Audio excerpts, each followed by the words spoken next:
ദൈവത്തിന് സ്തോത്രം ചെയ്യുന്നു. നാം ഒരുമിച്ച് ദൈവസന്നിധിയിലായിരിക്കുമ്പോൾ വളരെ ഏകാഗ്രമായ ഒരു ഹൃദയത്തോടെ നമുക്ക് ദൈവസന്നിധിയിലായിരിക്കാം. പ്രാർത്ഥനയിൽ ഓർത്തതുപോലെ ദൈവത്തിൻ്റെ വചനം നമ്മളെ ഹൃദ്യമായിട്ട് അത് കേൾക്കുവാനായിട്ടുള്ള ഒരു കൃപയും അത് ഏറ്റെടുക്കുവാനായിട്ടുള്ള ഒരു അഭിഷേകവും സ്വർഗ്ഗത്തിലെ ദൈവം നമുക്ക് തരേണ്ടതിനായിട്ട് നമുക്ക് ഒരുമിച്ച് പ്രാർത്ഥനയോടെ ആയിരിക്കാം. നാം ചിന്തിച്ചുകൊണ്ടിരുന്നത് അനദർ ഹാർട്ട്, മറ്റൊരു ഹൃദയം അല്ലെങ്കിൽ വേറൊരു ഹൃദയം എന്ന് പറയുന്ന ഒരു വിഷയമാണ് നാം ചിന്തിച്ചുകൊണ്ടിരുന്നത്. ശൗൽ ശമൂവേലിനെ വിട്ടുപിരിഞ്ഞപ്പോൾ ദൈവം അവന് മറ്റൊരു ഹൃദയം കൊടുത്തു. ആ ഹൃദയത്തിൻ്റെ ചില പ്രത്യേകതകളാണ് നാം ചിന്തിച്ചത്. അതേ അധ്യായത്തിൽ തന്നെ പല വിധത്തിലുള്ള ഹൃദയങ്ങൾ നമുക്ക് കാണാൻ കഴിയും എന്ന് നാം മനസ്സിലാക്കുകയായിരുന്നു. ഒരു ഡിസേണിങ് ഹാർട്ടിനെ കുറിച്ച് ചിന്തിച്ചു. മാത്രമല്ല ഒരു പ്രോഫറ്റിക് ഹാർട്ടിനെ കുറിച്ച് ചിന്തിച്ചു. A heart of knowledge and wisdom, അതിനെക്കുറിച്ച് നാം ചിന്തിച്ചു. നാം ഇന്ന് ചിന്തിക്കുവാനായിട്ട് പോകുന്നത് മറ്റൊരു ഹൃദയമാണ്. അതിനാധാരമായിട്ട് ഒരു വാക്യം വായിക്കാം. 1 സാമുവേൽ chapter 10 verse 25 and 26. ഒന്ന് ശമൂവേൽ 10-ാം അധ്യായം 25-26 വാക്യങ്ങൾ. അതിൻ്റെ ശേഷം ശമൂവേൽ രാജധർമ്മം ജനത്തെ പറഞ്ഞു കേൾപ്പിച്ചു. അതൊരു പുസ്തകത്തിൽ എഴുതി യഹോവയുടെ സന്നിധിയിൽ വെച്ചു. പിന്നെ ശമൂവേൽ ജനത്തെ എല്ലാം വീട്ടിലേക്ക് പറഞ്ഞയച്ചു. ശൗലും ഗിബെയയിൽ തൻ്റെ വീട്ടിലേക്ക് പോയി. ദൈവം മനസ്സിൽ തോന്നിച്ച ഒരാൾക്കൂട്ടവും അവനോട് കൂടെ പോയി. രാജാവായി ശൗലിനെ പബ്ലിക്കായിട്ട് അഭിഷേകം ചെയ്യുകയാണ്. ആദ്യം രഹസ്യമായിട്ടുള്ള ഒരു അഭിഷേകം നടന്നു. അതിനുശേഷം നടക്കുന്ന പരസ്യമായ ഒരു രാജാവാക്കൽ പ്രക്രിയ അവിടെ നടക്കുകയാണ്. രാജധർമ്മം പറഞ്ഞു കേൾപ്പിച്ചു, എഴുതി വെച്ചു. എല്ലാം കഴിഞ്ഞിട്ട് രാജധാനിയിലേക്കല്ല വീട്ടിലേക്കാണ് താൻ പോയതെങ്കിൽ പോലും തൻ്റെ കൂടെ ഒരു കൊച്ചുകൂട്ടം തന്നെ പിൻഗമിച്ചു. അപ്പോൾ അവരെയും കൊണ്ടാണ് ശൗൽ ഗിബെയിലെ തൻ്റെ വീട്ടിലേക്ക് പോയത്.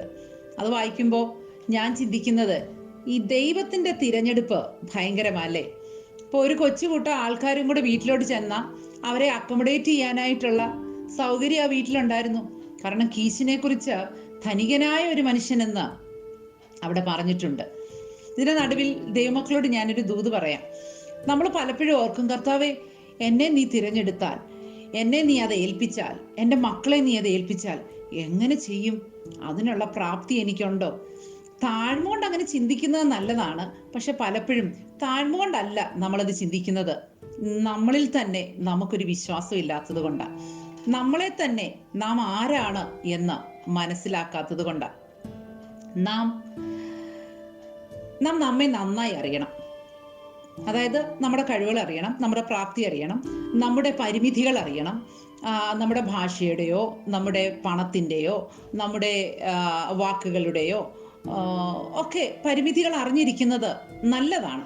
പക്ഷെ അതേ സമയം തന്നെ ഒരേ നാണയത്തിൻ്റെ മറ്റൊരു വശം എന്നവണ്ണം നാം അറിഞ്ഞിരിക്കേണ്ടുന്ന മറ്റൊരു വസ്തുതയുണ്ട്. Who are we in Christ?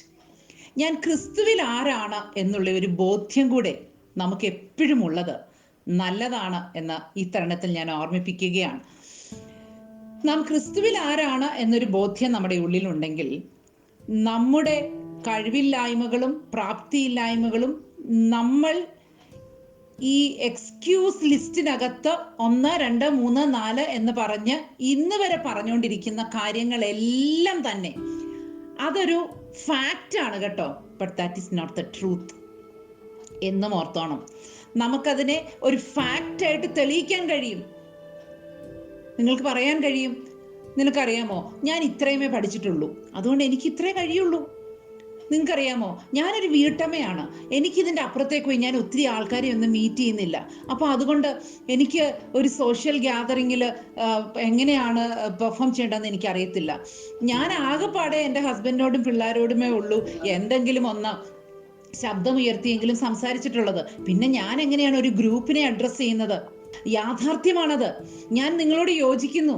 നിശ്ചയമായിട്ടും അതൊരു യാഥാർത്ഥ്യമാണ്. അത് നിങ്ങൾക്ക് പ്രൂവ് ചെയ്യാനും കഴിയും, യാഥാർത്ഥ്യങ്ങളെ പ്രൂവ് ചെയ്യാനും കഴിയും. But that is not the truth. അതല്ല സത്യം എന്നുള്ളത് മറന്നു പോകരുത് പ്രിയപ്പെട്ടവരെ. അതല്ല സത്യം. അതുകൊണ്ട് ദൈവമക്കൾ ഓർത്തിരിക്കണം, ദൈവമേ, യാഥാർത്ഥ്യത്തെ നോക്കി ഒരു യാത്രയല്ല, സത്യത്തെ നോക്കി ഒരു യാത്ര. ബ്യൂട്ടിഫുൾ ആണ് കേട്ടോ. നമ്മുടെ ലോജിക് മൈൻഡിനെ കുറിച്ച് നാം പഠിക്കണം. നമ്മുടെ ലോജിക് മൈൻഡിനോട് നോ പറയാൻ നമുക്ക് കഴിയണം. ഇവിടെ ദൈവം ശൗലിനെ തിരഞ്ഞെടുത്ത് അവന്റെ കൂടെ ഒരു കൂട്ടം ആൾക്കാർ യാത്ര ചെയ്യുമ്പോൾ അവന്റെ വീട്ടിൽ ചെന്ന് എത്ര കാലം അവിടെ പാർത്തു എന്ന് നമുക്കറിയില്ല. കാരണം 11-ാമത്തെ അധ്യായം തുടങ്ങുന്നത് അനന്തരം എന്ന് പറഞ്ഞാണ്. ആ അനന്തരത്തിനും അതിനു മുമ്പുള്ള സമയത്തിന്റെ തമ്മിലുള്ള ഗ്യാപ്പ് നമുക്കറിയില്ല. എത്ര മാസങ്ങളുണ്ടായിരുന്നു, എത്ര വർഷങ്ങളുണ്ടായിരുന്നു, ഒന്നും നമുക്കറിയില്ല. പിറ്റേ ദിവസം തന്നെ സംഭവിച്ച കാര്യമാണോ എന്ന് പോലും നമുക്കറിയില്ല. പക്ഷെ എന്ത് തന്നെ ആയിരുന്നെങ്കിലും ഈ ജനക്കൂട്ടം പിന്നാലെ ചെന്നപ്പോൾ അവന്റെ വീട്ടിലുള്ളവർ അവരെ അക്കോമഡേറ്റ് ചെയ്യാൻ തയ്യാറായിരുന്നു. അവന് അവരെ കൂടെ കൊണ്ട് നടക്കാനുള്ള പ്രാപ്തി ഉണ്ടായിരുന്നു. ഓക്കെ, നമ്മുടെ വിഷയത്തിലേക്ക് ഞാൻ ഓടി വരട്ടെ. അവിടെ അങ്ങനെ നിൽക്കാൻ താല്പര്യപ്പെട്ടതല്ല, പക്ഷെ എന്തുകൊണ്ടോ ദൈവത്തിന്റെ പരിശുദ്ധാത്മാവ് അങ്ങനെ കൊണ്ടുപോയത് കൊണ്ട് പറഞ്ഞതാണ്. നമുക്ക് ശൗലിനെ ശ്രദ്ധിച്ചു നോക്കിയാൽ അവിടെ ശൗലിന് ലഭിച്ച ഒരു ഹൃദയം എന്താണ്? എ ലീഡേഴ്സ് ഹാർട്ട്, ഒരു നായകന്റെ ഹൃദയം, ഒരു നേതൃത്വ ഹൃദയം, ഒരു നേതാവിന്റെ ഹൃദയം. A leaders heart. പെട്ടെന്നാണ് ആദ്യം ഒരു രാജകീയ അഭിഷേകമൊക്കെ വീണു, ഒരു വിവേകമുള്ള ഹൃദയമൊക്കെ പുള്ളിക്ക് കിട്ടിയിട്ടും ഈ തിരഞ്ഞെടുപ്പിനായിട്ട് അവിടെ ചെന്ന് നിന്നപ്പം പുള്ളി സാമാനങ്ങളുടെ ഇടയിൽ ഒളിച്ചു, പുള്ളി മറഞ്ഞിരുന്നു. അവിടുന്ന് ഒരു കാര്യം മനസ്സിലാക്കണം. By nature he is a timid person. പക്ഷേ ദൈവത്താൽ തിരഞ്ഞെടുക്കപ്പെട്ടു എന്നുള്ള ബോധ്യം വന്നപ്പോൾ അവൻ എങ്ങനെയാണ് ബിഹേവ് ചെയ്യുന്നതെന്നുള്ളത് 11-ാം അധ്യായത്തിൽ നമുക്ക് പഠിക്കുവാനായിട്ട് കഴിയും. അതിലേക്ക് നാം പിന്നീട് വരും. ഒരു നായകന്റെ ഹൃദയം, അഥവാ we should have A leaders heart. ഇത് പറയുമ്പോൾ ഒരു പക്ഷേ നിങ്ങൾ എന്നോട് പറയുമായിരിക്കും, സിസ്റ്ററെ, അങ്ങനെ ഒരു ഹൃദയത്തിന് വേണ്ടി ഞങ്ങളൊക്കെ പ്രാർത്ഥിക്കണോ? I don't think I need it. Because എല്ലാവരെയും ദൈവം ലീഡറായിട്ടല്ല വിളിച്ചിരിക്കുന്നത്. എല്ലാവരും ലീഡർ ആണെങ്കിൽ പിന്നെ പുറകെ നടക്കാൻ കുറെ പേര് വേണ്ടേ, അണി വേണ്ടേ? ഞാൻ ആ കൂട്ടത്തിലായിക്കോളാം. അങ്ങനെ പറയാനല്ലേ ഇവിടെ ഇരിക്കുന്ന മജോറിറ്റി ആൾക്കാർക്കും ഇഷ്ടം. പക്ഷേ ഒരു കാര്യം ഓർത്തോണം, if you are a mother, you are leading your children. If you are a teacher, you are leading your students. If you are a father, you are leading your family.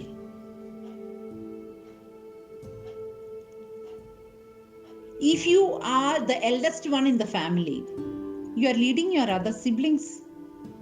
ഇനി list വേണോ? One or the other way, we are leading somebody. നാം അറിഞ്ഞോ അറിയാതെയോ നാം ആരെയൊക്കെയോ നയിക്കുന്നവരാണ്. നിങ്ങൾ പറയുമായിരിക്കാം, ഞാൻ എൻ്റെ വീട്ടിലെ ഏറ്റവും ഇളയതാണ്, ഞാൻ എല്ലാവരെയും ഫോളോ ചെയ്യുന്ന വ്യക്തിയാണ്. നിങ്ങൾ പറയുമായിരിക്കാം, ഞാനൊരു ടീച്ചറാണ്, പക്ഷെ എൻ്റെ ഡിപ്പാർട്ട്മെൻറ്റിലെ ജൂനിയർ മോസ്റ്റ് ടീച്ചറാണ്, അപ്പോൾ അതുകൊണ്ട് ഞാൻ ആ ഗ്രൂപ്പിലും ഫോളോ ചെയ്യുന്നയാളാണ്. പക്ഷേ നിങ്ങൾ ഇനി എന്ത് കാര്യം എന്നോട് പറ, ഞാൻ പറയാം നിങ്ങൾ ആരെയാണ് ലീഡ് ചെയ്യുന്നതെന്ന്. അറിവുണ്ടെങ്കിലും ഇല്ലെങ്കിലും നാം ആരെയൊക്കെയോ ലീഡ് ചെയ്യുന്നു. നിങ്ങൾക്കറിയാമോ, നിങ്ങളറിയാതെ നമ്മളറിയാതെ ആരൊക്കെയോ നമ്മളെ ഫോളോ ചെയ്യുന്നുണ്ട്. അത് നാം അറിയുന്നില്ലെന്ന് മാത്രമേ ഉള്ളൂ. നമ്മിലെ എന്തിനെങ്കിലും അട്രാക്റ്റഡായി നമ്മെ ഫോളോ ചെയ്യുന്ന ആരെങ്കിലുമൊക്കെ ഈ ഭൂമിയിൽ ഉണ്ടാവും. ഏറ്റവും കുറഞ്ഞത് സ്ത്രീകളാണെങ്കിൽ നിങ്ങളുടെ പെൺമക്കളെങ്കിലും നിങ്ങളെ ഫോളോ ചെയ്യും. അവരിനിയും അവരുടെ ടീനേജ് പ്രായത്തിൽ എങ്ങനെ നിങ്ങളോട് തിരിഞ്ഞു നിന്നാലും കുറച്ച് കഴിയുമ്പോൾ എൻ്റെ അമ്മ ഇങ്ങനെയായിരുന്നു എന്നവർ പറഞ്ഞിരിക്കും. നമ്മളൊക്കെ പറഞ്ഞില്ലേ, എത്ര വട്ടം പറഞ്ഞു. ഇപ്പോഴല്ലേ നമുക്ക് നമ്മുടെ അമ്മയോട് ഇത്രയും സ്നേഹം കൂടിയത്. ഈ വീട്ടിൽ നിന്ന് എങ്ങനെയെങ്കിലും ഒന്ന് പുറത്തു പോയാൽ മതിയായിരുന്നു ചിന്തിച്ചൊരു കാലം ഇല്ലായിരുന്നോ? അന്നത് പറയാനുള്ള സ്വാതന്ത്ര്യം ഇല്ലാതിരുന്നോണ്ടാണ് നമ്മൾ പറയാഞ്ഞത്. ഇന്നത്തെ നമ്മുടെ തലമുറയ്ക്ക് അത് പറയാനുള്ള ഫ്രീഡം ഉണ്ട്, അതുകൊണ്ട് അവരത് പറയുന്നു. അത്രയേ ഉള്ളൂ വ്യത്യാസം. പക്ഷേ ഓർക്കുക, നമുക്ക് എല്ലാവർക്കും ഈ ഹൃദയം ആവശ്യമാണ്. ഞാൻ വേഗത്തിൽ പറയാം. വേദപുസ്തകത്തിലുടനീളം നോക്കിയാ എത്രയോ ലീഡേഴ്സാ. ഇനി ആരെ നോക്കിയാ പഠിക്കണ്ടേ? ഏറ്റവും നന്നായി നോക്കി പഠിക്കാൻ പറ്റുന്ന ഒരാള് നമ്മുടെ പ്രാണനാഥൻ തന്നെയാണ്, യേശുവാണ് ഏറ്റവും ബെസ്റ്റ് ലീഡർ. യേശു ക്രിസ്തുവിന്റെ ലീഡർഷിപ്പിനെ കുറിച്ച് ഞാനൊന്ന് പോയിന്റ്സ് കുറെ ഒന്ന് എഴുതി വെക്കാന്ന് വിചാരിച്ചു. അപ്പൊ സുവിശേഷങ്ങൾ മൊത്തം വായിച്ചാൽ ഇഷ്ടംപോലെ പോയിന്റ്സ് കിട്ടുമല്ലോ. അപ്പൊ എനിക്ക് ഒരു കാര്യം മനസ്സിലായി, ഇത് മേ ബി ഒരു ഒരു ഒരു ഒരു 10-12 എപ്പിസോഡിൽ പറയുന്നത് പോലെ പറയേണ്ടി വരും. അപ്പൊ അതുകൊണ്ട് ഞാൻ അതങ്ങ് മടക്കി വെച്ചു. ദൈവത്തിന്റെ പരിശുദ്ധാത്മാവ് എന്നെ ഗൈഡ് ചെയ്ത ഒരു ഇൻസിഡന്റിലേക്ക് മാത്രം കണ്ണോടിക്കുകയാണ്. അവിടെ നിന്ന് മാത്രം. ഇത് മാത്രമാണോ യേശുവിന്റെ ലീഡർഷിപ്പിൽ നിന്നകത്തുനിന്ന് നമുക്ക് പഠിക്കാനുള്ളത്? അല്ല കേട്ടോ. നിങ്ങൾക്കൊരു അസൈൻമെന്റ് തരാം. സുവിശേഷങ്ങൾ വായിച്ചാൽ മതി.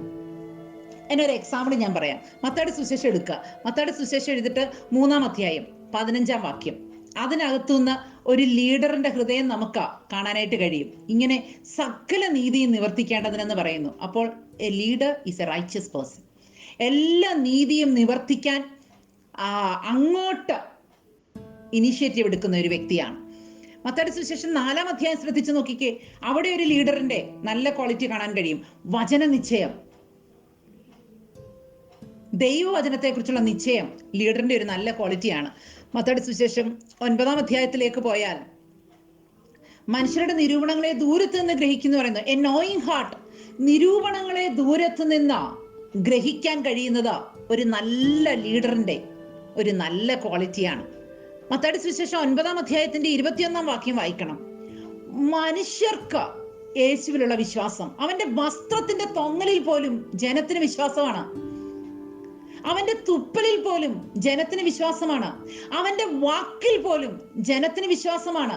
ഞാൻ അങ്ങോട്ട് വന്ന് നിന്റെ വീട്ടിൽ വന്ന് സുഖമാക്കാമെന്ന് പറയുമ്പോഴും ആൾക്കാർ പറയുന്നു നീ വരണമെന്നില്ല, നിന്റെ വാക്ക് മതി.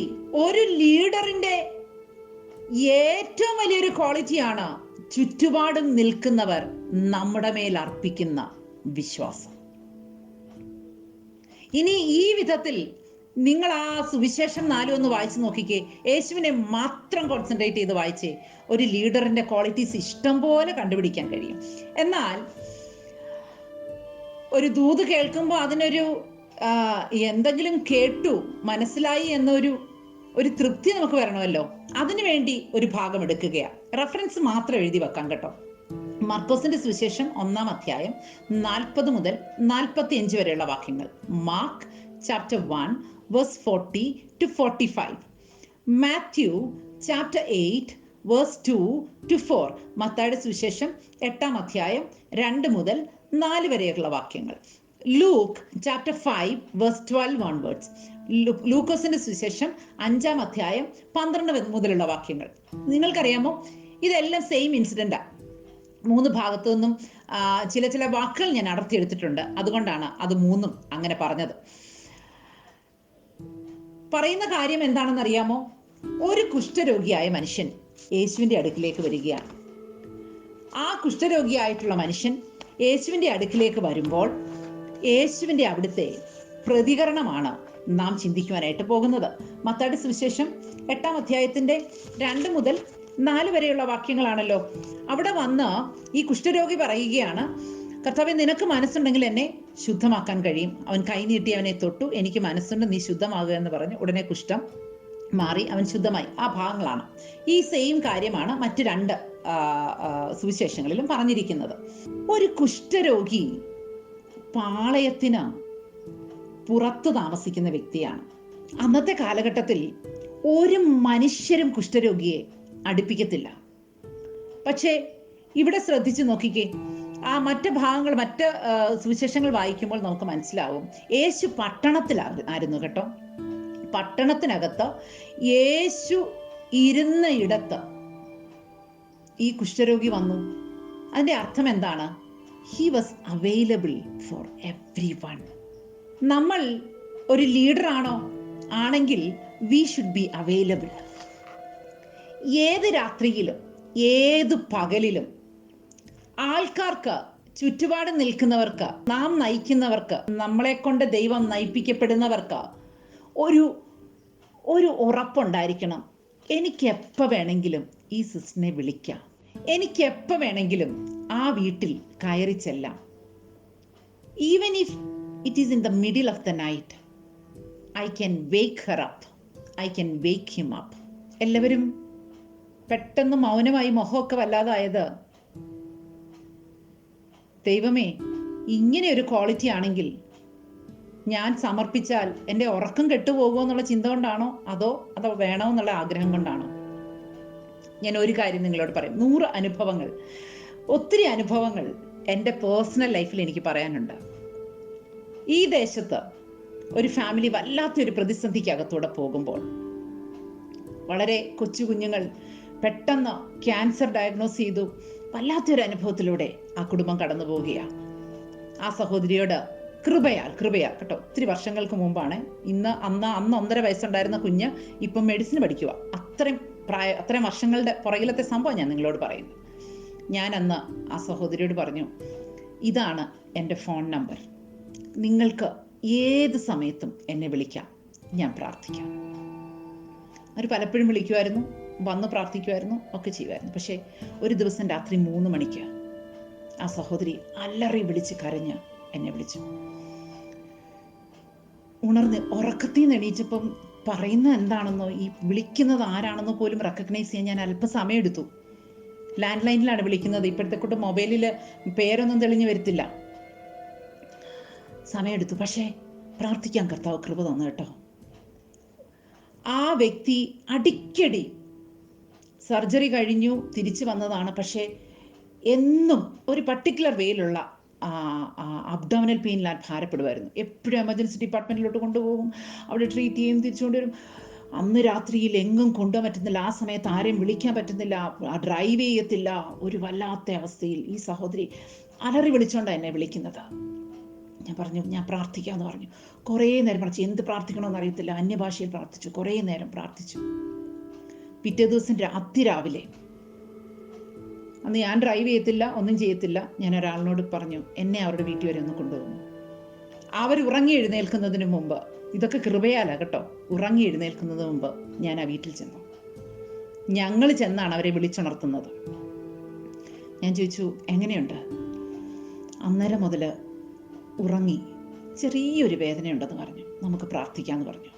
ഒരുമിച്ച് പ്രാർത്ഥിച്ചു. കർത്താവ്, ഞാൻ അന്നാണ് വാസ്തവത്തിൽ ദൈവത്തിൻ്റെ കരം എൻ്റെ കണ്ണുകൊണ്ട് കാണുന്നത്. അത്രയും ബ്രൈറ്റ് ആയിട്ടുള്ള ആ ഒരു കളറൊക്കെ ഉണ്ടല്ലോ, അതെനിക്ക് എക്സ്പ്ലെയിൻ ചെയ്യാനൊന്നും എനിക്കറിയത്തില്ല. അത്ര മനോഹരമായ ഒരു കൈ വയറിൻ്റെ ഒരു വശത്ത് നിന്ന് ഒരു വശത്തേക്ക് ഇങ്ങനെ മൂവ് ചെയ്യുന്ന ഒരു കാഴ്ച ഞാൻ കണ്ടു. എനിക്ക് എന്നും വേദന വരുന്നത് ഇങ്ങനെയാണെന്ന് പറഞ്ഞു. ആ ഒരു ഡയറക്ഷനിലാണെന്ന് പറഞ്ഞു.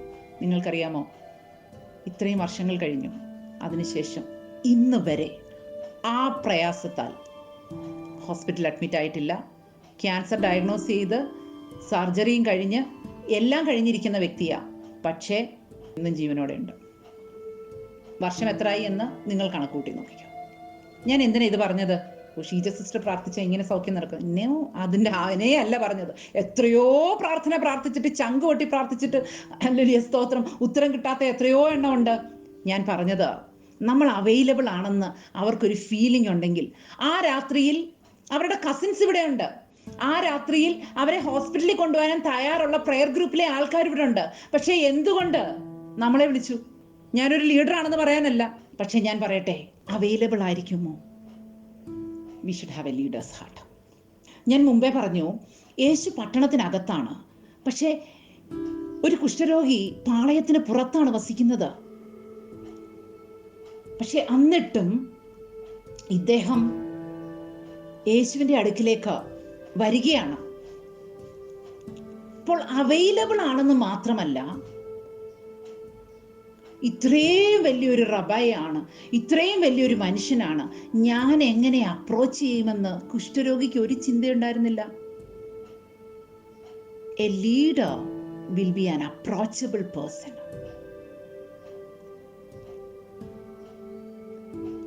അവൈലബിൾ ആണെന്ന് പറഞ്ഞിട്ട് മാത്രം കാര്യമില്ല. ഞാൻ അവൈലബിൾ ആണ്, എൻ്റെ ഡോറിൻ്റെ ഞാൻ എത്രയോ ഓഫീസുകൾ, എത്രയോ പേർ പറഞ്ഞിരിക്കുന്നു, എൻ്റെ ഓഫീസിന്റെ ഡോർ തുറന്നു കിടക്കുകയാണ്, ആർക്ക് വേണമെങ്കിലും എപ്പോൾ വേണേലും, എൻ്റെ വീടിന്റെ വാതിൽ തുറന്നു കിടക്കുകയാണ്, ആർക്ക് വേണമെങ്കിലും എപ്പോൾ വേണേലും വരാമെന്നൊക്കെ നമ്മൾ പറയുന്നുണ്ട്. നമ്മൾ വില്ലിങ്ങുമാണ്, അവൈലബിളുമാണ്. But people are not coming because we are not approachable. അവർക്ക് അങ്ങനെ തോന്നുന്നില്ല. ഈ പേഴ്സന്റെ അടുത്ത്, ഈ ആളിന്റെ അടുത്ത് പോകാം, പറയാം, ഞാൻ പറയുമ്പോൾ കാര്യം മനസ്സിലാകും, എന്നെ ഓടിച്ചു വിടത്തില്ല എന്നവർക്ക് ഫീൽ ചെയ്യുന്നില്ല. We should have a leader's heart. ആ ഒരു നായകന്റെ ഹൃദയം ഉണ്ടെങ്കിൽ മാത്രമേ ആൾക്കാർ നമ്മളെ അപ്രോച്ച് ചെയ്യത്തുള്ളൂ. So we should be approachable. ഞാൻ അതിനെ അങ്ങനെ പറഞ്ഞ് അതിനെ ആ ഭാഗം അങ്ങ് വിടുകയാണ്. എന്നിട്ട് അവിടെ കർത്താവിനോട് എന്ന് പറയുന്നത്, നിനക്ക് മനസ്സുണ്ടെങ്കിൽ എനിക്ക് എന്നെ ശുദ്ധമാക്കാൻ കഴിയും. അവൻ കൈ നീട്ടി അവനെ തൊട്ടു. എനിക്ക് മനസ്സുണ്ട്, നീ ശുദ്ധമാകാം എന്ന് പറഞ്ഞു. എനിക്ക് മനസ്സുണ്ട്, നീ ശുദ്ധമായിക്കും. അപ്പോ ഈ യേശുവിൻ്റെ ശുശ്രൂഷയിൽ സൗഖ്യം നടന്നതെല്ലാം എങ്ങനെയാണെന്ന് അറിയാമോ? കമ്പാഷൻ കൊണ്ടാണ്. ആ ഒരു ബേർഡൻ നമുക്ക് വേണം. നമുക്ക് എല്ലപ്പോഴും അത് വരത്തില്ല. ശ്രദ്ധിച്ചിട്ടുണ്ടോ നിങ്ങൾ? എല്ലാ വിഷയങ്ങളും കേൾക്കുമ്പോൾ നമുക്കത് വരുന്നില്ല. എന്നാൽ ചില വിഷയങ്ങൾ കേൾക്കുമ്പോൾ വരും. ഞാൻ ശ്രദ്ധിച്ചിട്ടുള്ള ഒരു കാര്യം പറയാം, നിങ്ങളുടെ കാര്യം എനിക്കറിയില്ല. ഞാൻ ശ്രദ്ധിച്ചിട്ടുള്ള ഒരു കാര്യം പറയാം. ഞാൻ സ്പിരിച്വലി നല്ല ഒരു അവസ്ഥയിലാണ്, കർത്താവുമായിട്ട് വളരെ ഒരു ക്ലോസ് റിലേഷൻഷിപ്പിൽ പോകുന്ന ഒരു സമയമാണെന്നുണ്ടെങ്കിൽ എനിക്ക് എന്ത് വിഷയം കേട്ടാലും കരച്ചിൽ വരും. അത് ആരുടേത് കേട്ടാലും കരച്ചിൽ വരും. ഒത്തിരി കരയുന്നു എന്നൊരു പരാതിയും എന്നെ കുറിച്ചുണ്ട്. മനഃപൂർവ്വമല്ല, കരച്ചിൽ വന്നു പോകുന്നുണ്ടാ. പക്ഷെ ഇച്ചിരി സ്പിരിച്വലി തണുത്തൊക്കെ ഇരിക്കുവാണെങ്കിലുണ്ടല്ലോ, അത്ര പെട്ടെന്ന് അങ്ങ് ഒരു ബേർഡൻ വരുത്തില്ല. എൻ്റെ കുഴപ്പമാണ്, വിഷയത്തിൻ്റെ കുഴപ്പമല്ല. So a leader will have a compassionate heart. ഞാൻ ഒന്ന് പറയാം, നമ്മൾ ഈ കാര്യം ഡിഫറൻഷിയേറ്റ് ചെയ്ത് പഠിക്കണം കേട്ടോ. Sympathy is human, compassion is divine. Sympathy is human, compassion is divine. എല്ലാവർക്കും ആരുടെയെങ്കിലും ഒരു ഭാരവും പ്രയാസമൊക്കെ കേൾക്കുമ്പോൾ സിമ്പതി വരും, പക്ഷെ കമ്പാഷൻ വരണം. അത് രണ്ടും എൻറ്റയർലി ഡിഫറെൻ്റ് ആണ്. സിമ്പതി ലോകത്തിലുള്ള എല്ലാ മനുഷ്യർക്കും വരും, പക്ഷെ compassion brings healing, compassion brings deliverance. മനസ്സലിവാണ് ജനത്തിന്റെ വിശപ്പ് അകറ്റുന്നത്, മനസ്സലിവാണ് ജനത്തിന്റെ ബന്ധനം അകറ്റുന്നത്, മനസ്സലിവാണ് ജനത്തിന്റെ സൗഖ്യം കൊണ്ടുവരുന്നത്. അതുകൊണ്ട് മനസ്സലിവുണ്ടാകണം. ഇനി നിങ്ങളൊന്ന് ആലോചിച്ച് നോക്കിക്കേ, യേശു കൈ നീട്ടി അവനെ തൊട്ടു. കാലഘട്ടം ഏതാണെന്ന് ഓർക്കണം. കുഷ്ഠരോഗിയെ പാളയത്തിന് പുറത്ത് നിർത്തുന്ന ഒരു കാലഘട്ടം. കുഷ്ഠരോഗിയെ തൊട്ടാൽ തൊടുന്നവനും അന്ന് പകല് മുഴുവൻ അശുദ്ധനായിരിക്കണമെന്ന് ന്യായപ്രമാണം പഠിപ്പിച്ചിരിക്കുന്ന കാലഘട്ടം. അന്നത്തെ ദിവസം പിന്നെ വേറെ ഒരു ശുശ്രൂഷയും ചെയ്യാൻ തനിക്ക് കഴിയില്ല, ന്യായപ്രമാണം അനുവദിക്കത്തില്ല. യേശു അങ്ങനെ അടങ്ങിയിരുന്നില്ല. ബട്ട് സ്റ്റിൽ ഞാൻ പറയുക, ന്യായപ്രമാണം അനുസരിച്ച് അങ്ങനെയാണ്. താൻ പോലും അശുദ്ധനാകാൻ, സന്ധ്യ വരെ അശുദ്ധനായിരിക്കണം, പിന്നെ വെള്ളത്തിൽ കുളിച്ച് ശുദ്ധനാകാൻ പറ്റത്തുള്ളൂ. അങ്ങനെ ഒരു കാലഘട്ടത്തിൽ he was willing. യേശു എന്താ പറഞ്ഞ? എനിക്ക് മനസ്സുണ്ട്. എന്തിന്? നിന്നെ തൊടുമ്പോ ഞാൻ അശുദ്ധനായാൽ ആ അശുദ്ധിയുടെ പേരിൽ മാറി നിൽക്കേണ്ടി വന്ന അതിനെനിക്ക് മനസ്സുണ്ടെന്ന്. നമ്മളിൽ പലരും പല വിഷയങ്ങളും ഏറ്റെടുത്ത് പ്രാർത്ഥിക്കാത്തത് എന്താ? തിരിച്ചടിക്കുവോ? എന്തേലും സംഭവിക്കുവോ? നീ എൻ്റെ പിള്ളേർക്ക് എന്തെങ്കിലും വരുവോ? തന്നെയല്ല, ഞാൻ എൻ്റെ പിള്ളേരെ ഇട്ടിട്ട് ഇതിന്റെ പുറകെ പോയാൽ അവർക്ക് ഇന്ന് ഉച്ചയ്ക്ക് ആര് ഭക്ഷണം കൊടുക്കും? അവർക്ക് അവരുടെ മാത്സ് ഇന്ന് ആര് ചെയ്യിപ്പിക്കും? അവരുടെ ഹോംവർക്ക് ഇന്ന് ആര് നോക്കും? കുഞ്ഞേ, if you are A leader, you will B willing. നമുക്ക് മനസ്സ് കാണും. എന്തിന് മനസ്സ്? നമ്മുടെ സ്വന്തമായിട്ടുള്ളതൊക്കെ ഒന്ന് മാറ്റി വെച്ചിട്ട് അതിനു വേണ്ടിയുള്ള സമയം, അതിനു വേണ്ടിയുള്ള പണം, അതിനു വേണ്ടിയിട്ടുള്ള നമ്മുടെ എനർജി ഒക്കെ ബാക്കിയുള്ളവർക്ക് വേണ്ടി സ്പെൻഡ് ചെയ്യാനുള്ള ഒരു മനസ്സ് നമുക്കുണ്ടാവും. നമ്മളിൽ എല്ലാവർക്കും പറഞ്ഞില്ലെങ്കിൽ പോലും ഒരുപക്ഷെ എപ്പോഴെങ്കിലും ഒക്കെ ഒരു ലീഡർ ആകണമെന്ന് ആഗ്രഹം ജനിച്ചിട്ടുണ്ടോ? ഉണ്ടെങ്കിൽ, വില്ലിങ് ആണെങ്കിൽ തമ്പുരാൻ നമ്മളെ പുഷ് ചെയ്ത് മുമ്പിൽ കൊണ്ടുവരും. അതിന് പ്രത്യേകിച്ച് കഴിവൊന്നും വേണ്ട, ഒരു കഴിവും വേണ്ട. ഞാൻ അവിടെ പോയി എന്ത് പറയാനാ? പോകാൻ പറ്റുമോ? അത് മതി. Your presence will speak, your touch will speak. ഞാനിത് നിങ്ങളോട് പറയുന്നതാ, അനുഭവിച്ചിട്ട് ഞാൻ പറയുക. ഞാനൊരു സൂപ്പർ ഹ്യൂമൻ ആയിട്ട് നിന്നല്ല നിങ്ങളോട് സംസാരിക്കുന്നത്.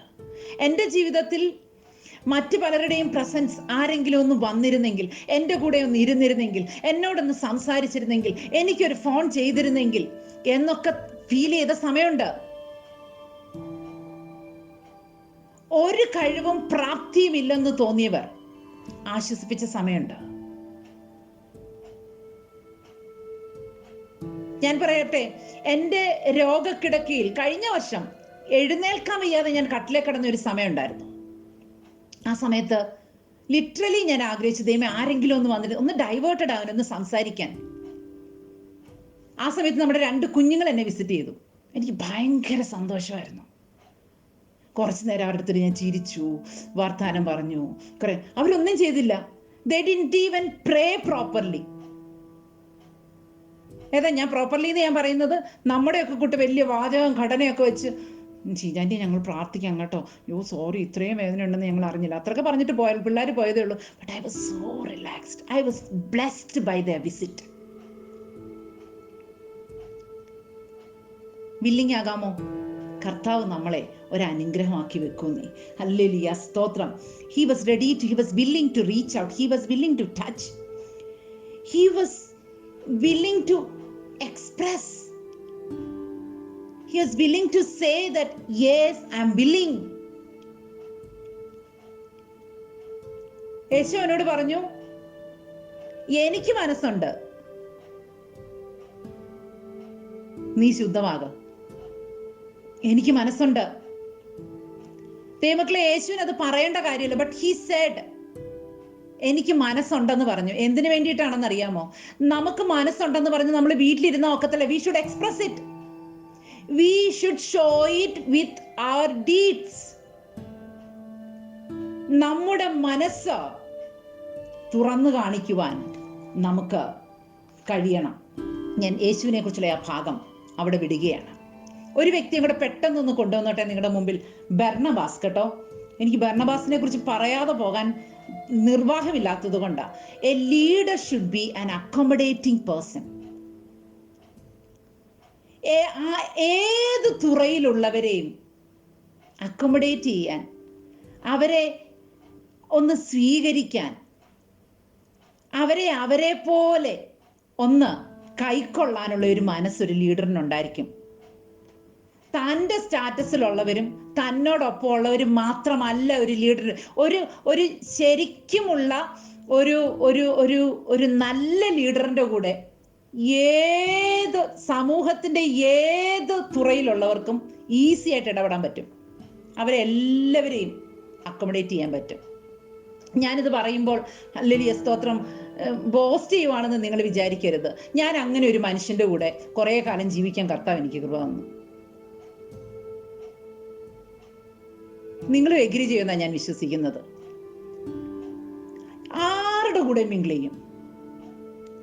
അതിനും രാജാവിന്റെ കൂടെ ആണെങ്കിൽ അതുപോലെ പുള്ളി മിങ്കിൾ ചെയ്യും.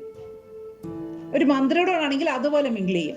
അതേ ഹാർട്ടോടുകൂടി വഴിയെ കൂടെ പോകുന്ന ഒന്നുമില്ലാത്തൊരു മനുഷ്യൻ, ഒരു ലേബർ ക്യാമ്പിൽ നിന്ന് വരുന്ന മനുഷ്യന്റെ കൂടെ പുള്ളിക്കാരൻ മിങ്കിൾ ചെയ്യും.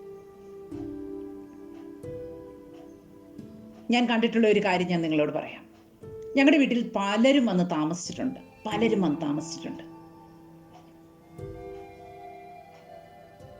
ഒരു പ്രവാചകനോ ഒരു അറിയപ്പെടുന്ന സുവിശേഷകനോ ഒരു പാസ്റ്ററോ വന്ന് താമസിക്കുമ്പോൾ അവരെ എങ്ങനെയാണോ ട്രീറ്റ് ചെയ്യുന്നത്, അവർക്ക് വേണ്ടി എങ്ങനെയാണോ റൂം ഒരുക്കുന്നത്, അവർക്ക് വേണ്ടി എങ്ങനെയാണോ ഭക്ഷണം ഒരുക്കുന്നത്, അവരെ പോയി രാവിലെ വിളിച്ചുണർത്തി അവരെ എങ്ങനെയാണോ ട്രീറ്റ് ചെയ്യുന്നത്, ഈക്വലായിട്ട് ലേബർ ക്യാമ്പിൽ താമസിക്കുന്ന ഒരു സാധാരണ മനുഷ്യന്മാർ പലരും ഇവിടെ വന്ന് താമസിച്ചിട്ടുണ്ട്. അവരെ അതുപോലെ ഈക്വലായിട്ട് ട്രീറ്റ് ചെയ്യുന്നത് ഞാൻ കണ്ടിട്ടുണ്ട്. ഒരു വ്യത്യാസവും ഇല്ലാതെ അക്കോമഡേറ്റ് ചെയ്യാൻ കഴിയണം. എല്ലാവരെയും ഒരുപോലെ ഉൾക്കൊള്ളാൻ കഴിയണം. എ ബിറ്റ് ഡിഫിക്കൽട്ട്, ഇച്ചിരി പ്രയാസമാണ് നമുക്ക്. അപ്പോസ്തലപ്രവൃത്തികൾ 9:27 നോക്കിയാൽ ശൗലിനെ അക്കോമഡേറ്റ് ചെയ്തത് കാണാൻ കഴിയും. 11-ാം അധ്യായത്തിന്റെ 20 മുതൽ 22 വരെയുള്ള വാക്യങ്ങൾ, അവിടേക്ക് ഞാൻ മടങ്ങി വരാം. 15-ാം അധ്യായത്തിന്റെ 35 മുതൽ 38 വരെയുള്ള വാക്യങ്ങൾ വായിക്കുമ്പോൾ അവിടെ മർക്കോസിനെ അക്കോമഡേറ്റ് ചെയ്യുകയാണ്. പംഫുല്യ വെച്ച് തിരിച്ചു പോയവനെ നമുക്ക് വേണ്ടെന്ന് പൗലോസ് പറഞ്ഞപ്പോൾ ഇദ്ദേഹം തിരിച്ചു പിടിക്കുകയാണ്. ഹല്ലേലൂയ, സ്തോത്രം. 11-ാം അധ്യായത്തിലേക്ക് പോകുമ്പോൾ അവിടെ നമുക്ക് കാണാൻ കഴിയുന്ന എന്താണെന്നറിയാമോ? നിങ്ങളൊന്ന് ആലോചിച്ച് ഈ 20-ാം വാക്യം മുതൽ വായിക്കണം. അവരിൽ ചിലർ കുപ്രോസുകാരും കുറേനക്കാരുമായിരുന്നു. അവർ അന്ത്യോക്യയിൽ എത്തിയ ശേഷം യവനന്മാരോടും കർത്താവായ യേശുവിനെ കുറിച്ചുള്ള സുവിശേഷം അറിയിച്ചു. കർത്താവിന്റെ കൈ അവരോടുകൂടെ ഉണ്ടായിരുന്നു. വലിയൊരു കൂട്ടം വിശ്വസിച്ച് കർത്താവിങ്കലേക്ക് തിരിഞ്ഞു. അവരെക്കുറിച്ചുള്ള ഈ വർത്തമാനം യെരുശലേമിലെ സഭയുടെ ചെവിയിലെത്തിയപ്പോൾ അവിടെ അപ്പോസ്തലന്മാർ ഒത്തിരി പേരുണ്ടായിരുന്നു. പക്ഷെ ഒരു ബർന്നബാസിനെ അന്ത്യോക്യയോളം പറഞ്ഞയച്ചെന്ന്. അവൻ ചെന്ന് ദൈവകൃപ കണ്ട് സന്തോഷിച്ചു. എല്ലാവരും ഹൃദയ നിർണയത്തോടെ കർത്താവിനോട് ചേർന്ന് നിൽക്കാൻ പ്രബോധിപ്പിച്ചു. ഇതെല്ലാം ലീഡറിന്റെ ക്വാളിറ്റിയാ കേട്ടോ. ദൈവകൃപ കണ്ടാൽ സന്തോഷിക്കും. അതിന് എൻ്റെ മോന്റെ മേലല്ല, വേറൊരാളുടെ മോന്റെ മേലായോണ്ട് സന്തോഷിക്കാതിരിക്കില്ല. ആര് വർഷിപ്പ് ലീഡ് ചെയ്താലും എനിക്ക് സന്തോഷിക്കാൻ കഴിയും.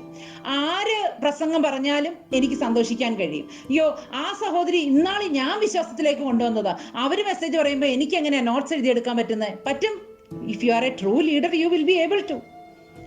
ഇതിനെക്കുറിച്ച് ഞാൻ സംസാരിച്ചാലുണ്ടല്ലോ ഇന്ന് 1 മണിക്കൂർ മുഴുവൻ ഈ പ്രാക്ടിക്കൽ കാര്യങ്ങൾ പറയാൻ കഴിയും. നമ്മളൊരു നല്ല ലീഡർ ആണെങ്കിൽ നമുക്കതിന് കഴിഞ്ഞിരിക്കും. ദൈവകൃപ കണ്ടാൽ സന്തോഷിക്കാൻ കഴിയും. മാത്രമല്ല, പൂർണ്ണ ഹൃദയത്തോടെ ഞാൻ അന്ത്യോക്യയിൽ നിന്ന് വന്നതാണ്, അതുകൊണ്ട് എല്ലാവരും എന്നോട് ചേർന്ന് നിൽക്കണമെന്ന് ബർന്നബാസ് പറഞ്ഞില്ല, കർത്താവിനോട് ചേർന്ന് നിൽക്കാൻ പറഞ്ഞു. ഒരു നല്ല ലീഡർ ആണെങ്കിൽ ആൾക്കാരെ നമ്മിലേക്ക് അട്രാക്ട് ചെയ്യില്ല, കർത്താവിലേക്ക് അട്രാക്ട് ചെയ്യും.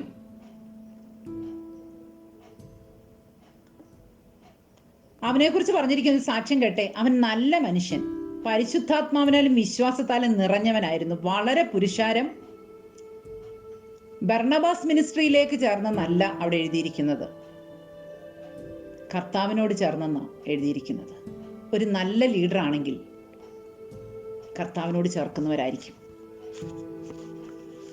ദൈവമക്കളെ, ഇങ്ങനെ പഠിക്കാനാണെങ്കിൽ ലീഡർ ട്രെയ്റ്റ്സ് എന്ന് പറയുന്ന ഒരു സംഭവം വേദപുസ്തകത്തിലുടനീളം നോക്കിയാൽ പഠിക്കുവാനായിട്ട് കഴിയും. മനോഹരമായൊരു വിഷയമാണ്. അബ്രഹാം മുതൽ ഇങ്ങോട്ട് ഒത്തിരി പേരുടെ ലീഡർ ട്രെയ്റ്റ്സ്, നോഹയുടെ കാര്യം ഒക്കെ നമുക്ക് പഠിക്കാൻ മനസ്സുണ്ടെങ്കിൽ വായിച്ചു നോക്കിയാൽ നല്ലതാ. നല്ലൊരു ലീഡർ ആവാൻ നമുക്ക് കഴിയും. പഠിച്ചാൽ മാത്രം പോരാ, അത് അപ്ലൈ ചെയ്യാനായിട്ടുള്ള അഭിഷേകവും കൂടെ ചോദിച്ച് വാങ്ങിക്കണം. ഇങ്ങനെ ഒത്തിരി പറഞ്ഞ് നീട്ടുന്നില്ല. നമുക്ക് ആൾക്കാരെ അക്കോമഡേറ്റ് ചെയ്യാം, നമുക്ക് വില്ലിങ് ആകാം, നമുക്ക് അവൈലബിൾ ആകാം, നമുക്ക് അപ്രോച്ചബിൾ ആകാം, നമുക്ക് ദൈവത്തോട് ചോദിച്ച ഒരു കമ്പാഷനേറ്റ് ഹാർട്ട് അത് നമുക്ക് ദൈവത്തോട് ചോദിച്ച് വാങ്ങിക്കാം. മാത്രമല്ല, ലീഡറിൻ്റെ ഏറ്റവും വലിയൊരു പ്രത്യേകത എന്താണെന്ന് അറിയാമോ? തനിക്ക് കിട്ടിയിരിക്കുന്ന ദൈവീയ അധികാരങ്ങൾ കുഷ്ഠരോഗിക്ക് വേണ്ടിയും ആർക്ക് വേണ്ടിയും ഏത് സമയത്തും വസ്ത്രത്തിൻ്റെ തൊങ്ങലിൽ തൊടുന്നവർക്ക് വേണ്ടിയും ഉപയോഗിക്കാൻ നമ്മെ തന്നെ ഏൽപ്പിച്ചു കൊടുക്കും. നമുക്കുള്ളതൊക്കെ, പ്രത്യേകിച്ച് ദൈവത്തിൽ നിന്ന് പ്രാപിച്ചിരിക്കുന്ന ദൈവീയ അധികാരങ്ങൾ, ദൈവത്തിൽ നിന്ന് പ്രാപിച്ചിരിക്കുന്നതൊക്കെ കൊടുക്കാനുള്ള ഒരു മനസ്സ്, റൈറ്റ് ടൈമിൽ അത് എക്സസൈസ്, ആ അതോറിറ്റി എക്സസൈസ് ചെയ്യാനായിട്ടുള്ള ഒരു മനസ്സ് നമുക്ക് ഉണ്ടായിരിക്കും. ദൈവത്തിൻ്റെ പരിശുദ്ധാത്മാവ് ഈ വചനങ്ങളാൽ നമ്മെ അനുഗ്രഹിക്കുമാറാകട്ടെ. God bless you.